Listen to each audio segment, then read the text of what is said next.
فائدة وبدنا هرت الوفاء الدنيا دكتور وفائدة أقاله مركا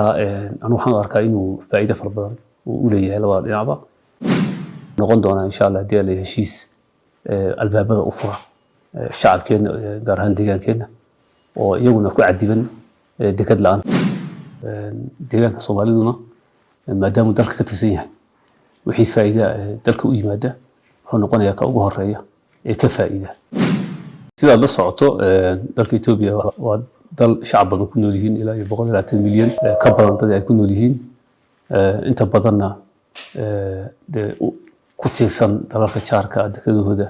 inuu wax dhoofiyo ama inuu wax soo gashado dalka marka in heshiis noocan oo kala la galo oo dekad muxuu ahaa ay isticmaalo dalku uu helo iyo waliba saldhig military oo danaha siyaasadeed iyo danaha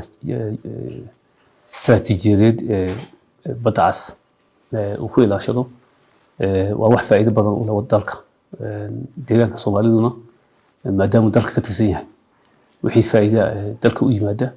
هنقول يا كأوجه الرأي كفائدة ما دام إن بدل كان حديد كان دقالة وكحرية هي عد هذا عن لقى له شيء فائدة وبدن هرت الوفاء الدنيا دكتور وفائدة دقالة وكان دالك وحي وهلا دقالة ama ha noqoto waxyaalaha la dhoofinayo ama ha noqoto waxyaalaha la soo gashanayo dalka waxay naga baxa dhaqaale adduun aad fara badan marka heshiiskan wuxuu sahlayaa in sidaasi ka fudud aan wax ku dhoofsan karno waxna ku soo gashan karno saadaraadii inaga deegaankeena oo ogtahay xoolaha oo kale ugu badan waxay ka dhoofaan deegaankeena waxyaalaha ugu badan aynu cunno waan soo dhoofsanaa marka wuxuu noqon doonaa insha Allah hadii la heshiis albaabada u fura shacabkeena gaar ahaan deegaankeena ويومنا كو عديبن دكاد لأنت قفك الدولة وكيف الزوزار وعدي زوزار أبي كهضلي ما هو تشديد إن عد قار لوجود أمر الله حمايو سيد الزوزار وشاوي وإن يعني لك لا فائدة شتو وهو سيه شيء سو استعفش دقالة وإنه عن بحنا إنه دقالة عدة كلا نذكر نساء ما مرتي تكدس استعمال كذا عن لو ذا جنانا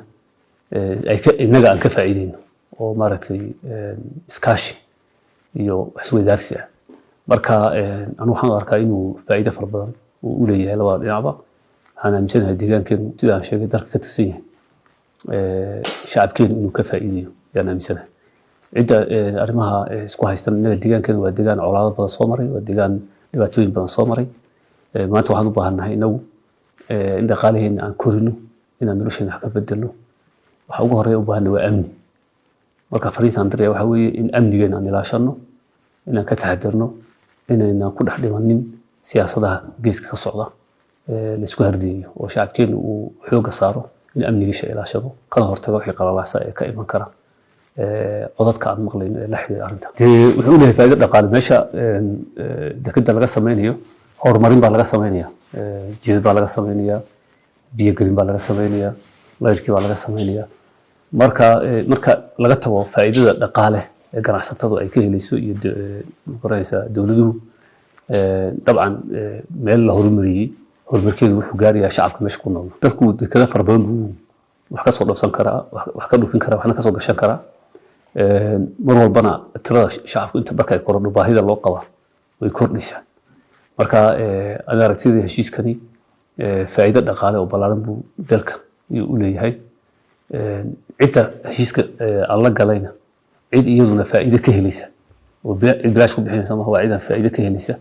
oo iyaduna danaheeda dhaqaale arrinta ka ilaashanaysa marka cid meesha ku waxyeeloobaysa inay jirayso lama ku xidhnow lana wadaaga asxaabtaada afaaladaadu waa muhiim dagaara media waa saaxiibka dadweynaha